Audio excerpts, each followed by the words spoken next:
34 வருஷமாக இங்கே தண்ணி இப்படியே தான் இருக்குது. கொஞ்சம் மழை வந்தாலே இங்கே தண்ணி சேர்ந்துடும். நாங்கள் எப்பயுமே புளியாந்தோப்பில் இருக்கோம். எங்கள் வீட்டிலலாம் அவ்வளோ தண்ணி. இப்போ நாங்கள் இன்னொரு வீட்டுக்கு போகிறோம், எங்கள் தெரிஞ்சவங்க சொந்தக்கார வீட்டுக்கு போகிறோம். தண்ணியெல்லாம் இருக்குது. அங்கேருந்து இவ்வளோ தூரம் வரைக்கும் தண்ணிலாம் ஒரு தண்ணியும் எடுக்கல, எதுவுமே செய்யலை. அங்கேருந்து அப்படி அங்கேயே இருக்குது. ஒரு கொஞ்சம் ஒரு 1 hour விடாமல் மழை பெய்தாலே தண்ணி.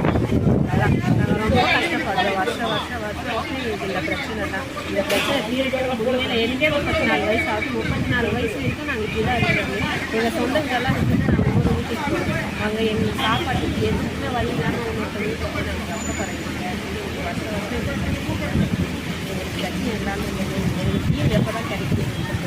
அக்கா இப்போ ஒன்றும் இல்லை, எந்தெந்த இடத்துலலாம் தண்ணி நிற்குது? புளியாந்தோப்புலேருந்து நீங்கள் அங்கே கேபி பார்க் இருக்குது, சிவராஜபுரம் இருக்குது. அந்த ஏரியா ஃபுல்லாக அப்படியே தண்ணி தான். ராஜா தோட்டம் அது எல்லாமே தண்ணி தான். நீங்கள் எந்த ஏரியா? நாங்கள் குருசாமி நகர் தான் இருக்கோம். குருசாமி நகர் புளியாந்தோப்பை சேர்ந்தது தான். அங்கேருந்து குருசாமி நடந்து தான் இந்த தண்ணிக்கே இந்த மழைக்கே வீட்டுக்குள்ளெல்லாம் தண்ணி வரும். எப்போவுமே தண்ணி ஆமாம். இந்த ஏரியா வந்து அந்த மாதிரி ஏரியாம்மா. எப்பயுமே 34 வயசு அது அப்பத்துலேருந்தே எங்கள் தண்ணி அப்படியே தான் இருக்குமே. கொஞ்சம் ஒரு நாள் எதனால இங்கே இவ்வளோ தண்ணி நிற்கிது? எப்போவுமே எங்களுக்கும் தெரியவே இல்லை. பள்ளமான ஏரியாமா காவா அடப்பா இல்லை ரோடு மேடு பண்ணுமா ரோடு தான்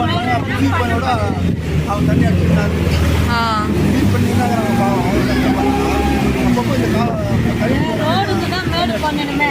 ரோடு மேடு பண்ணணும். ஃபர்ஸ்ட்டு காவாய் போட்டி எடுப்பாங்க. சொல்லு முடிஞ்ச அளவுக்கு அவங்களும் செய்கிறாங்க. இது இயற்கைனாக்கா நான் இயற்கைக்கு என்ன பண்ண முடியும்? ஒன்றும் பண்ண முடியல. இன்னும் எவ்வளோ மேல் இருக்குது, இன்னும் எவ்வளோ மோசமெல்லாம் நாங்கள் சந்திச்சிருக்கிறோம். ஆயிரத்தி வரைக்கெல்லாம் வந்துருக்குது.